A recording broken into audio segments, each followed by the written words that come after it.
এটা আমাদের দাবির বাইরে। সেটা হলো, যদিও এটা আমাদের বলার কথা না, প্রশাসনকে উপলব্ধি করার কথা। কালকেও কেউ জিজ্ঞেস করছিল আমাদেরকে, কেন মুখ্যমন্ত্রী এখনো, আপনারা তো এর আগেও আইতে চাইছিলেন, আপনাদেরকে আইতে দেয় নাই, কিন্তু এখনো কেন আমাদের রাজ্যে মাননীয় মুখ্যমন্ত্রী আমাদের এখানে আসতেছেন না? পাবলিক প্রশ্ন তুলতেছে। কয়েকজন বোধহয় সাংবাদিক তারাও প্রশ্ন তুলছেন, টেলিফোনেও আমাকে অনেকে বলেছেন। হ্যাঁ, ঠিক, এটা পাবলিকের মধ্যে এই উপলব্ধি হয়েছে, কিন্তু এটা দুর্ভাগ্যের ত্রিপুরার যে মাননীয় মুখ্যমন্ত্রী, যিনি প্রশাসন এবং সবকিছুরই তিনি এখন সর্বেসর্বা, আমরা বলবো ইমিডিয়েটলি মাননীয় মুখ্যমন্ত্রী সাথে তার বিশ্বস্ত, অতি বিশ্বস্ত পুলিশের মহানির্দেশক,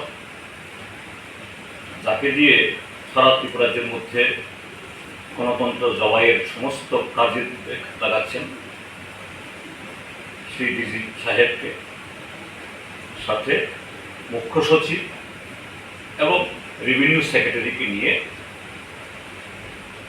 আমাদের পার্টির তরফ থেকে, আমাদের পরিষদীয় দলের তরফ থেকে এই অনুরোধ জানাবো, তিনি গন্ডাছড়াতে যান। তিনি আগরতলাতে বসে হর ঘর তিরঙ্গার প্রস্তুতি নেন। আরে এখানে তো 165 পরিবারের ঘরই নাই, আর আপনি এখানে বসে হর ঘর তিরঙ্গার আওয়াজ তুলছেন। আপনার তো লজ্জা থাকা উচিত,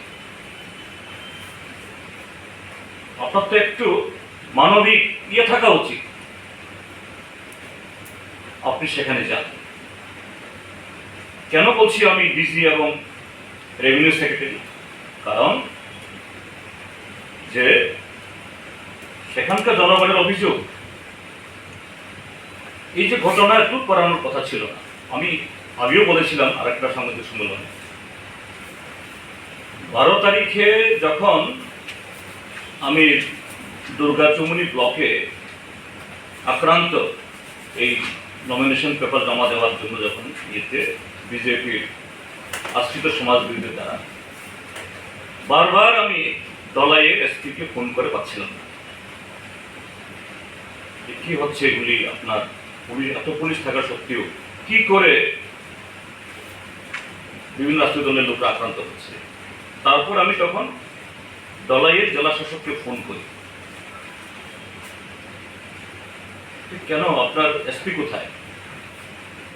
তখন জেলা শাসক সাহেব আমাকে বলেন, স্যার এসপিকে পাঠানো হয়েছে গন্ডাপির সাথে, সেখানে ঘটনা হয়েছে, একটু উত্তেজনা আছে, এবং সেই ঘটনায় যে আক্রান্ত ছেলেটা মারা গেছে, ডেড বডি আসতে তো হতে পারে, কাজেই এটা করার জন্য হয়েছে। আমি তখন ঠিক আছে, ভালোই করেছি, আমি তখনই জানি, এবং সঙ্গে সঙ্গে আমি সেখান থেকে আমাদের খোঁজখবর আমি নিই আমাদের পার্টির লোকজনদের কাছে, এবং দলাইয়ের জেলা শাসক আমাকে অনুরোধ করেন, স্যার আপনিও আপনার বলুন যাতে সেখানে, এবং আমরা বলি।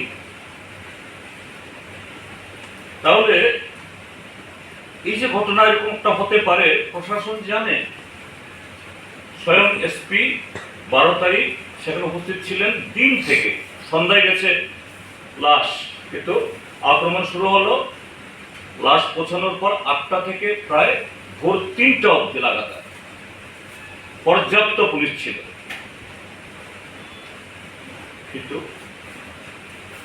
ঘটনাগুলো আটকাতে পারল না। কেন?